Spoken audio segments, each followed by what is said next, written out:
ओम नमो भगवते वासुदेवाय। 18वां अध्याय। वशिष्ठ जी बोले, हे दिलीप जी, माघ स्नान से मनुष्यगण पवित्र हो दोनों मातृ पितृकुलों के पितरों सहित स्व इच्छा चारी उत्तम सुंदर विमानों पर चढ़कर स्वर्ग को जाते हैं। जो माघ महीने में नदी में सूर्य उगने से पहले के समय में स्नान करता है, वह माता पिता के वंश के समस्त मनुष्यों का उद्धार करके सुंदर माला लेकर स्वर्ग को जाता है। सदा के लिए पापी, दुराचारी और कुकर्मी मनुष्य भी माघ स्नान और हरि की पूजा करने से पाप के बड़े समुदाय से निर्मुक्त होकर भगवान के सदृश शरीर वाले हो जाते हैं। पाखंडी मनुष्य भी प्रयाग में माघ महीने में 3 दिन स्नान करने से सज्जनों की गति को प्राप्त होते हैं। संसार में पुण्य तीर्थों में माघ महीने का स्नान मनुष्यों को अत्यंत श्रेष्ठ है। इससे मनुष्य ब्रह्म वेताओं की दशा को प्राप्त होता है, इसमें कोई संदेह नहीं है। हे राजन, माघ में तप, दान, जप और हरि भगवान की पूजा ये सब अक्षय होते हैं। माघ स्नान करते समय अन्न दान करने वाला स्वर्ग में अमृत पीता है। सुवर्ण दान करने वाला इंद्र के पास जाता है। दीपक, अग्नि और वस्त्र दान करने वाला मनुष्य कांति युक्त हो सूर्य लोक में वास करता है। माघ में स्नान करके जो भगवान की पूजा करते हैं वे स्वर्ग से लौटकर राजा होते हैं तथा दिव्य स्वरूपवान, भाग्यवान, मधुर बोलने वाले, धर्म युक्त, बड़े धनी और 100 वर्ष की आयु वाले होते हैं। शरीर, वाणी और मन से जाने या बिना जाने हुए संपूर्ण पाप किसी उत्तम तीर्थ में माघ महीने में स्नान करने से नष्ट हो जाते हैं। गंधर्व की कन्या पुराने समय में राजा के शाप से पाप के फल भोगती हुई लोमस ऋषि के वचन से माघ महीने में स्नान कर पाप से छूट गई। ये आश्चर्य है। राजा दिलीप ने ये सुन गुरु चरण कमल में प्रणाम करके बड़ी श्रद्धा से पुरोहितों से पूछा, हे भगवान, कन्या को कहाँ से शाप मिला था? वे कन्या किसकी थी और कितनी थी? उनके क्या नाम थे? किस तरह से लोमस ऋषि के वाक्य से पिचासनी साप से मुक्त हुई? उन्होंने माघ महीने में कहाँ स्नान किया और संख्या में कितनी थी? वशिष्ठ जी ने कहा, हे उत्तम राजा, इस धर्म पूर्ण और संतान को पैदा करने वाली अपूर्व कथा को सुनो। सुख संगीत नाम के गंधर्व की कन्या बिलोहिनी थी। सुशील की कन्या सुशीला, स्वरवेदी की कन्या सुशुभरा, चंद्रकांत की कन्या सुतारा और सुप्रभ की कन्या चंद्रिका थी। हे राजन, ये सुंदर नाम इन अप्सराओं के थे। ये 5 कन्या नित्य भोग करने वाली स्त्रियों के सदृश सदैव शोभ्यमान थी। चंद्रमा के सदृश स्वच्छ अमृत रस युक्त थी।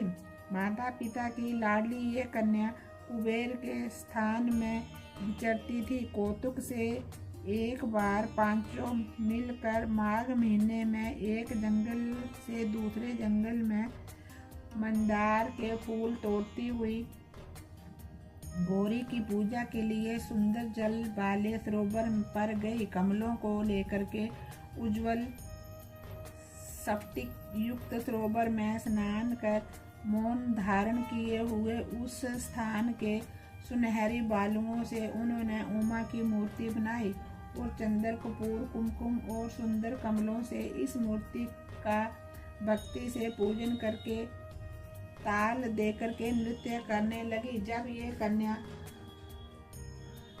रसीले सुर में गा रही थी और नाचने में लीन थी, उसी समय उत्तम तीर्थ अछोद में वेद निधि मुनि के पुत्र अग्निप ऋषि स्नान को गए। वह युवा ऋषि रूप में सुंदर मुख, कमल के समान नेत्र, विशाल छाती, सुंदर भुजाओं वाला, श्याम शोभा का शिखा सहित ब्रह्मचारी दंड लिए कामदेव के सदृश शोभ्यमान मृग चरम ओढ़े सुंदर यज्ञोपवीत पहने कमर में सुवर्ण की सी मूंज की करथनी पहने उस ब्राह्मण को वहां सरोवर तट पर देखकर वे कन्या बड़ी मुग्ध हुई और आपस में कहने लगी कि ये हमारे नेत्रों का कौन अतिथि है। नृत्य गान कर वे सब इसको देखकर काम से उत्तेजित हो गई। ये पांचों मोहित कन्या देखो देखो ऐसा कहकर उस उत्तम ब्राह्मण युवा के चित्त में काम पीड़ा उत्पन्न करने लगी और ये अप्सराएं विचार करने लगी कि क्या ये कामदेव है या अश्विनी कुमार है या कोई गंधर्व है, किन्नर है या सिद्ध है, किसी ऋषि का पुत्र है अथवा कोई श्रेष्ठ मनुष्य है। ये कोई भी हो, ब्रह्मा ने इसको हम लोगों के लिए ही बनाया है। गौरी हम कुमारियों के लिए ही इसे यहाँ लाई है। हे नृपवर, पांचों कन्या आपस में कह ही रही थी कि ये तुमसे नहीं भरा जाएगा, ये मुझसे भरा जाएगा। जैसे तुमसे भरा गया वैसे मुझसे भरा गया। वहाँ पर इसके वचन को सुनकर के मध्याह्न की विधि करके उस ब्रह्मचारी ने मन में सोचा कि यहाँ तो बड़ी बाधा हुई। ब्रह्मा विष्णु शिव आदि देवता और योग बल वाले ऋषि लोग भी अबलाओं की लीला से मोहित हो गए। ये बड़ा आश्चर्य है। स्त्रियों के नेत्र रूपी तीक्ष्ण बाणों से हाय किसका मन रूपी हरनी नहीं बिंद सकता। माताओं का कहना है कि स्त्रियों के पास रहना कष्टकारक है, इसलिए जब तक ये पास नहीं आती मैं घर चला जाता हूँ। जब तक ये वीरांगनाएं उनके समीप नहीं आई उसके पहले ही वह विप्र वैष्णव प्रभाव से अंतर्ध्यान हो गया। हे राजन, तब इस ऋषि पुत्र के चले जाने पर वे कन्या आतुर हो नेत्रों में आंसू भर करके चारों दिशाओं में देखने लगी और कहने लगी कि ये कोई जादूगर था या माई भी। देखते देखते विलीन हो गया। फिर विरह की अग्नि में जलती हुई बोली, हे कांत, ये जादू की माया छोड़ करके अपना दर्शन दो। आए अभाग्या, आए ब्रह्मा ने हम लोगों को बड़ा कष्ट देने के लिए ही तुम्हारी रचना की है। क्या तुम दया रहित हो? हम पर तुम्हारी रुचि नहीं है, हम पर विश्वास नहीं करते या हमारी परीक्षा ले रहे हो? क्या तुम नाचने में होशियार हो या माया में चतुर हो? क्या किसी के चित्त में घुसकर उसमें से निकला नहीं जानते? क्या हम अपराधियों पर क्रोध करते हो? क्या दूसरों को धोखा देने में या किसी के दुख को नहीं जानते? हे हृदयेश्वर, तुम्हारे दर्शन बिना हम ना जिएंगी। फिर से तुम्हारे दर्शन की आशा में हम जी रही हैं। दया कर आप हमें शीघ्र ही दर्शन दो, हमारे दुख को तुरंत दूर करो, क्योंकि सज्जन लोग किसी के विनाश को नहीं देखते। ओम नमो भगवते वासुदेवाय।